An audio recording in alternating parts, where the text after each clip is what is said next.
I thought I told you guys that I'm really back on the channel. I guess some of you didn't believe me. But anyways, grab your piece of paper and let's go.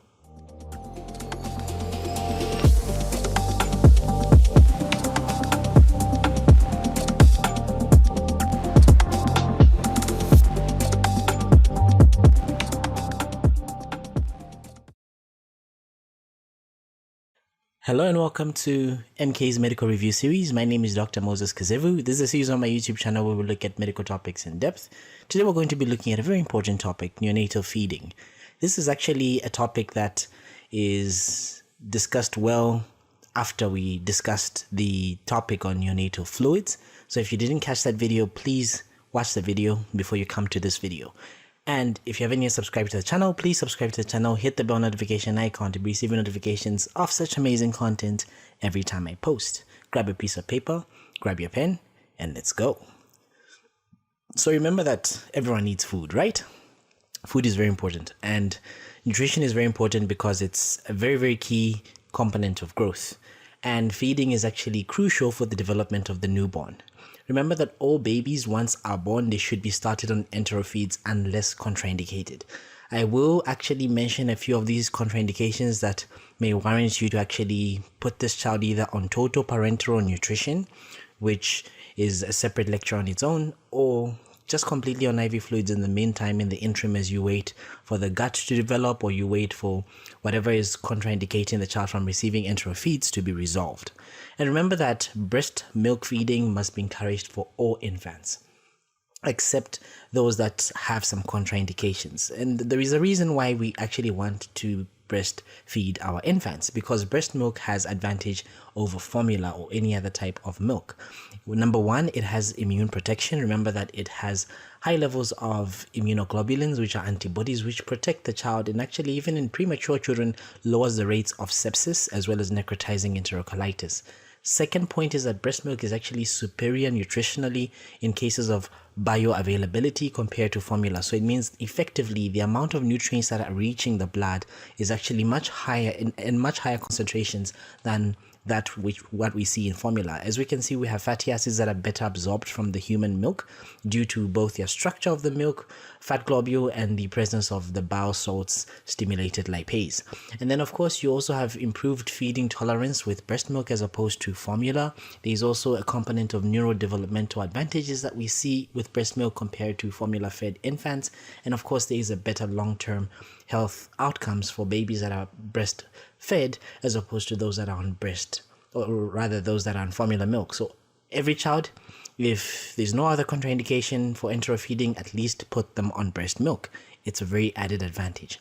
Now remember that the breast milk must actually be coming from the mother, so it should be the mother's breast milk. But in some cases, if the mother's breast milk is not present, then you may actually put the preterm infant on donor breast milk. I know this sounds a little bit strange. We haven't really come across this in our setup here, but you may have some donor breast milk that can be used as opposed to formula milk in especially the preterm infants. And remember that colostrum is pretty much the first quote-unquote milk that comes out from the breast, has a very high concentration of immune factors, and is actually very necessary for the development of the child, development of the immune system, development of the neurocognitive aspect of this child. So you should not forgo giving this child the colostrum. So remember that colostrum should be used for early feedings, and we don't routinely freeze the colostrum, but if it's not used within 48 hours, then we can freeze it and then give it to the child slowly. Then of course, if the infant is nil per oral, we can actually use the colostrum to actually perform mouth care. So you can take about 0.1 to about 1 ml every 6 hours and actually apply it on the oral mucosa in the buccal cavity so that it can be absorbed. This is why you're actually even doing this, because colostrum is very, very important for the development of the child. So what about those mothers who actually are not producing enough milk? What can you do? So If a mother is not producing enough milk, you may actually give them metoclopramide, which is Placil, about 10 milligrams IM. It helps with stimulation of the letdown of milk. You may also give them this fermented maize drink. I was actually looking for the name of this fermented maize drink in English, and actually was told that it's actually called a fermented maize drink. But in our local language is referred to as munkoyo, or you can refer to it as chibantu. So it has actually high levels of agents that actually induce oxytocin in the body. And remember that oxytocin is actually a hormone that is needed for the ejection or the letdown of milk. So we often encourage mothers to actually take a lot of this beverage, as well as we give them the Placil injection so that it can help with stimulating of breast milk. Because remember, as a child is born, they should be fed as early as possible. And here's a picture of what some of the containers that it may come in, and this is what it actually looks like. So remember, in the previous lecture we talked about fluids, and we talked about the fluid requirements, and I did stress that if a child is actually breastfeeding, you must actually subtract the total fluid requirements and factor in the breast milk that is there. So subtract how much breast milk that you're giving to the child from the total fluid requirements from this child to avoid overloading this child. I'll give you an example. Suppose a child is born on day 1. Remember that a child that's born on day 1 would be started, let's say that a term infant, they're started at 60 mils per kg per day, and they're weighing, let's say, for argument's sake, 3 kilograms. So it's going to be 3 multiplied by 60, which gives us 180 mils in a day. So suppose this same child is actually supposed to be receiving breast milk, and we're starting off the breast milk on day 1 at a value of around 60 mils per kg per day. So it means that 60 going to be multiplied by 3 kg will give us also 180 mils per day. So they should receive 180 mils of breast milk per day. But suppose you want to give this child breast milk, you also want to give this child formula milk. So it means that you're going to be subtracting that portion of the breast milk that you're giving from the total fluid intake. What do I mean? So suppose you're giving 180 mils per day, and let's say the mother is only able to produce half that amount. So they're able to produce, let's say, about 90 mils. So it means that you're going to be giving 90 mils as breast milk, then the remaining 90 mils you're going to be giving it as fluids. So it's going to be half of it as breast milk, so 90, and then you can divide it into smaller portions such that you can now have these 2 to 3 hourly feeds, and then you also have the fluids that you're going to be giving 8 hourly. I hope that makes sense. So you should also factor in the fluid into your calculation. And remember that each and every one of these fluid and also enteral feeding should be individualized for the sick infants as well as for the neonates with risk factors or feed intolerance. And remember that babies that are less than 35 weeks or those that are too immature to suck should actually be fed using an orogastric tube or a nasogastric tube, or they may sometimes even be offered a cup feed if it's deemed appropriate. And studies and actually different researchers have shown that the bolus feeding, giving bits of food as boluses, is actually physiologically better than actually continuously feeding the child. Why is this so? Because the bolus feeding actually stimulates a surge of the gut hormones, and actually, as compared to the continuous feeds, it's actually much more tolerated. And with the continuous feeds, this actually may use less energy and may actually improve the weight. And if you decide to use continuous feeding, then the syringe should be actually tilted so that the fat should be given first, and the tubing and the milk should actually be changed every 4 hours. Now, let me give you a bit of some background before actually going to the details of how much feed we're supposed to be giving each and every individual child. So remember that the stomach size actually varies with each and every single person. Just like there are different heights of people that are watching the video, different weights of people that are watching the video, there are also different sizes of the stomach. So the milk capacity actually differs according to the gestational age. It differs according to the size of the baby. So the average stomach capacity when the child is born is roughly around 7 mils.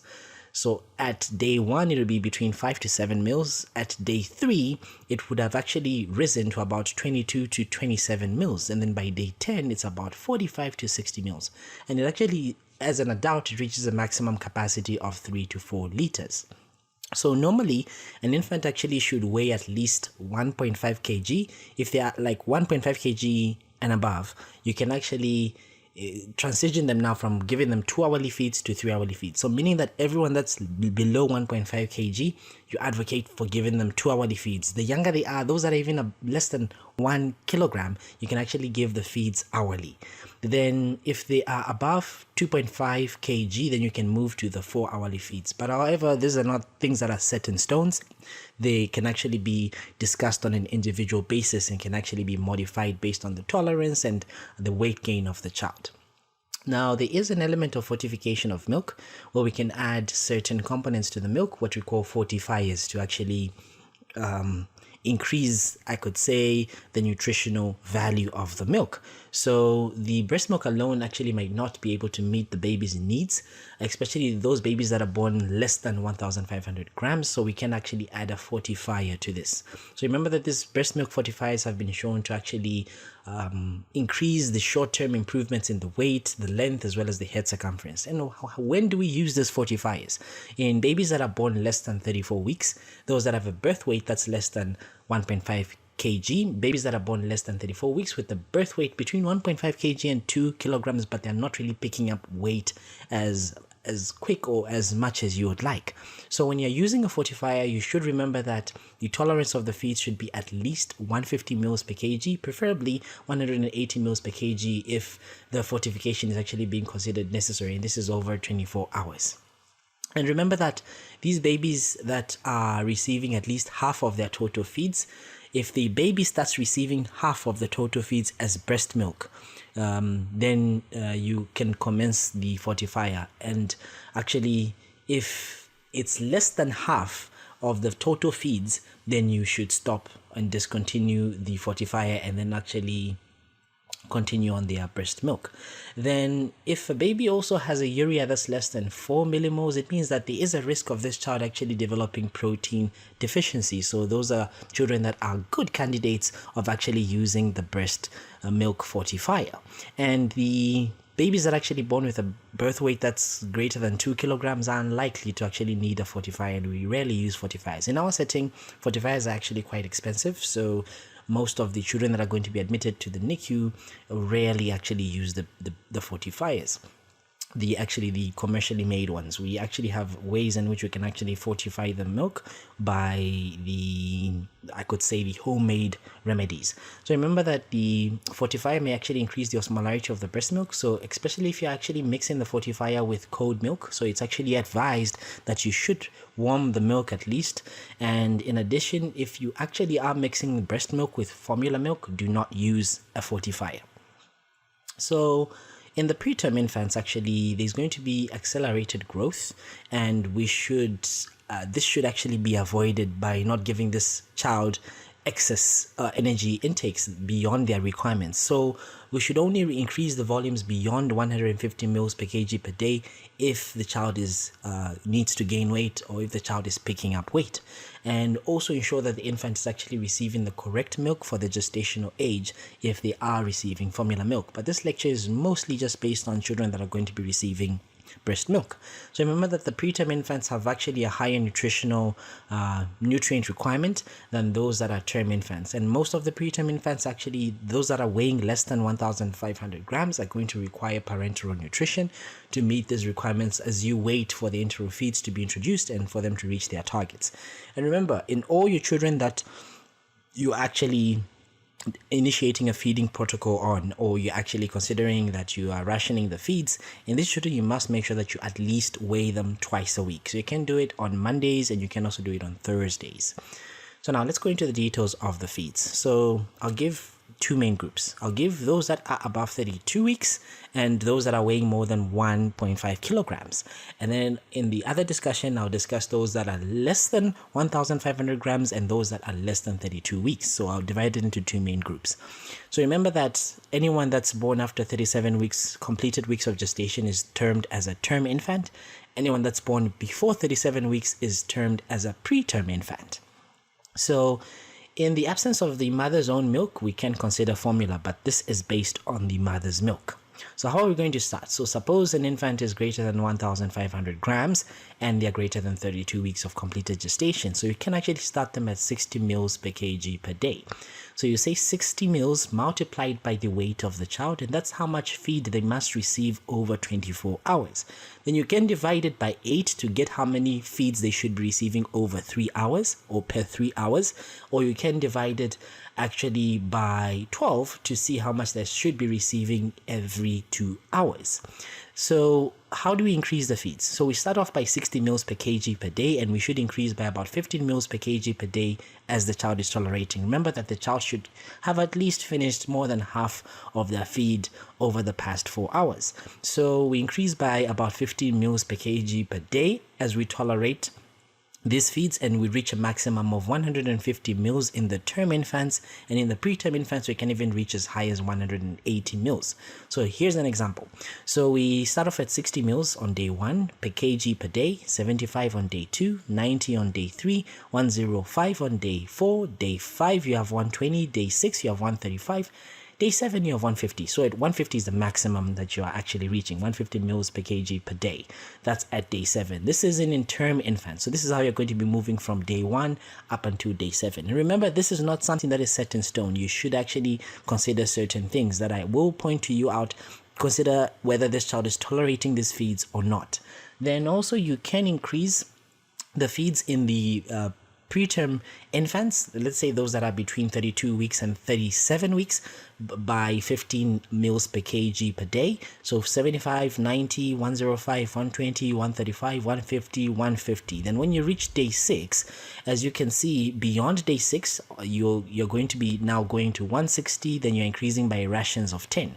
160, 170, 180. So 180 is your maximum when you reach somewhere around day 9 in the preterm infants. So here's an example that I was talking about. So let's say, suppose you get a child that's weighing 2 kg.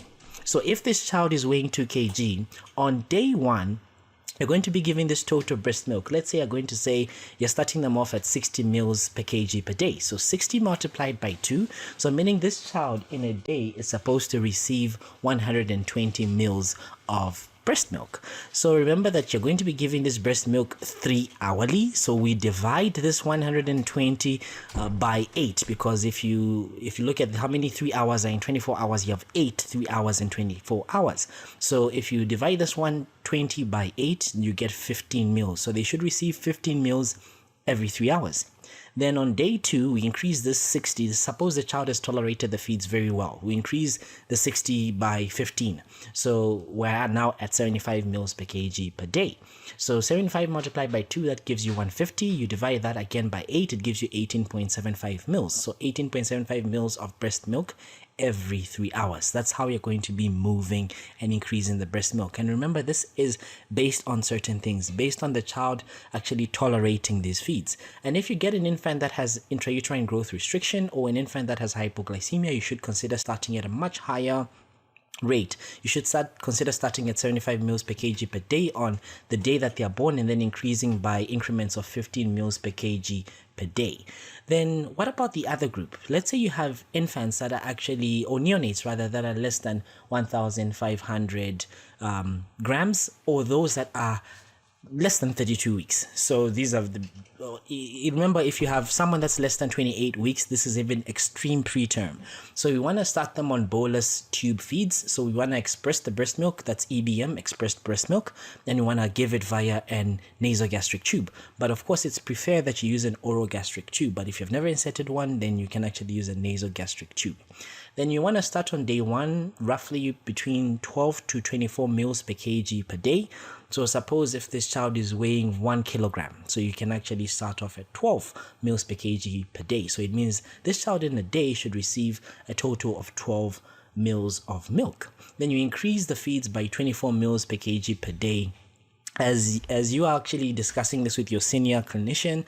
And the reason why you should actually discuss these cases is because there's a very, very huge risk of developing necrotizing enterocolitis, especially if you start the preterm children on early feeds, or if you rapidly increase the feeds, you may actually run the risk of developing necrotizing enterocolitis. I did a video of that on my channel, so you can check it out in the pediatric playlist right after this. So the syringe actually should be changed every 4 hours for the feeds that are being given via the syringe. Then we should continue until a rate of 10 mils per hour or 1,200 grams is achieved before we change them to giving them 2-hourly feeds. So these ones are going to be fed in a much more closer manner. You can actually even give the feeds hourly.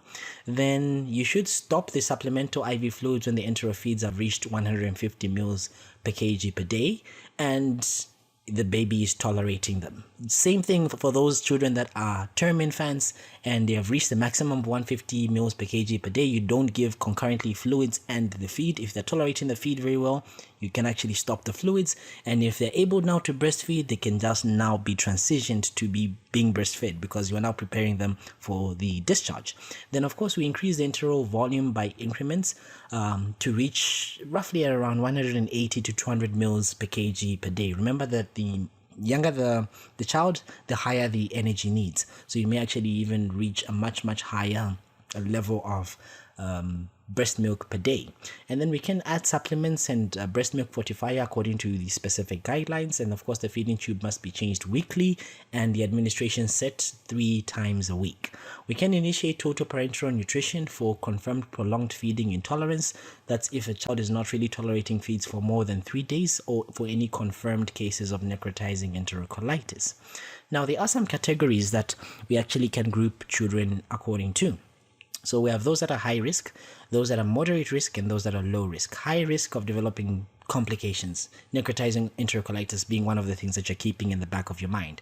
So these are the extremely preterm children, those that are less than 28 weeks at birth, those that are extremely low birth weight, less than 1,000 grams, those that are unstable, hypotensive, or on ionotropes, those with severe intrauterine growth restriction, that's their weight less than the 2nd percentile or less than 35 weeks, those that have an absent or reversed end diastolic flow, less than 35 weeks, then reestablishment of feeds following necrotizing enterocolitis or any surgical issue, infants with severe congenital GI malformations like gastroschisis, then you may also have perinatal hypoxia, ischemia with significant organ dysfunction. If a child has any of these, they're considered as high risk. I'll show you the algorithm of how we're actually going to be feeding this child. Then if a child has moderate risk, those that are between 28 to 31 weeks plus 6 days, or otherwise they're well. Those that are very low birth weight, between 1,000 to 1,500 grams. Those that have moderate intrauterine growth restriction. Those that are on ionotropes, ibuprofen, indomethacin, or dexamethasone. Those that have illnesses or congenital anomalies which may compromise feeding. Those that are symptomatic for polycythemia. Those babies that are receiving the respiratory supports. Those that are on ventilators. Then of course, if they don't have any of these risk factors or the other babies are not fulfilling the above criteria, then we consider those as low risk. Those are the ones that you can actually start on the 60 mils per kg per day. So here's the algorithm and how it goes. So we have the high risk, we have the moderate risk, and we have the standard risk, those that are above 32 weeks. So the high risk, we want to start them at low, what we call trophic feeding. So when you talk about trophic feeding, these are actually feeds that you're giving in quite small volumes of these balanced enteral nutrition. It's insufficient to actually meet the patient's nutritional needs, but it still does provide some positive effect on the GIT. It still does provide some positive effect on the system. So these volumes are usually considered between 10 to 12 mils per kg per day or 1 mil per hour. We consider this as trophic feeding. That's why we call this trophic feeds.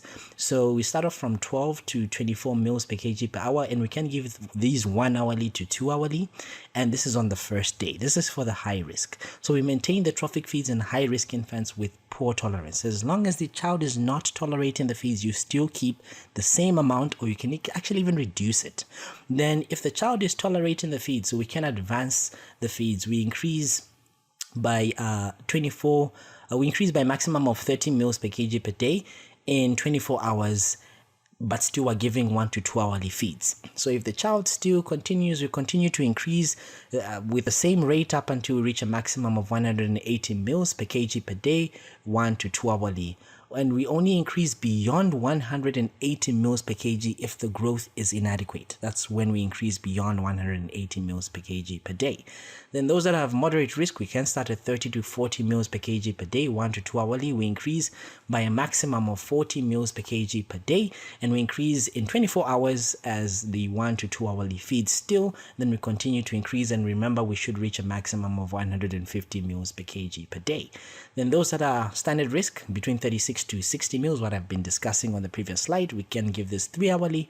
Then we increase by actually 30 to 40 mils per kg per day over 3 hourly feeds until we reach a maximum of 150. But in the previous example, we're increasing by 15 mils per kg per day. The reason why I used a much lower value in the previous example and what I would actually advise you to be using on the word is because increments that are smaller actually are going to be much better for the infant to tolerate. One, there's a lesser risk of actually you tipping the child into developing necrotizing enterocolitis. So what is the criteria for keeping a child nil per oral and not actually feeding them? So if they have a tense abdominal distension, erythema on the abdominal wall, decreased bowel sounds, gross or occult blood in the stool, abdominal tenderness, heavy bowel-stained nasogastric aspirate, pneumatosis intestinalis, which is air in the walls of the intestines on the x-ray, if they vomit after 2 consecutive feeds with the feeding tube in the correct position, then you should keep the child nil per oral. And what are some of the signs, just to end this lecture, some of the signs that are going to be pointing you towards this child not tolerating the feed?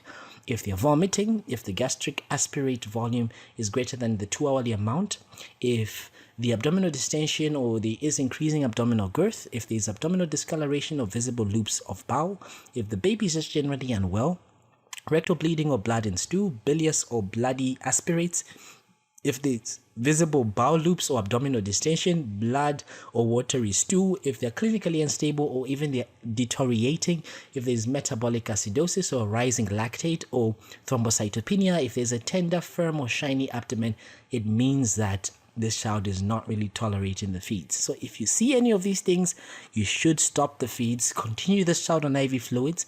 You may consider actually putting this child on total parenteral nutrition, then actually keeping this child nil per oral till you can actually have a feeding plan that is individualized that you have discussed with your senior. Feeding is actually a very, very complex thing to actually do in the NICU, and I really hope this has actually helped you to learn a bit as a stepping stone as you now go and study much further into neonatal feeding guidelines. If you did enjoy this video, please subscribe to the channel, hit the bell notification icon to be receiving notifications every time I post. Do not forget to drop a like and drop a comment. Till next time, to Zambia and beyond, my name is Dr. Moses Kazevu. Until next time, bye-bye.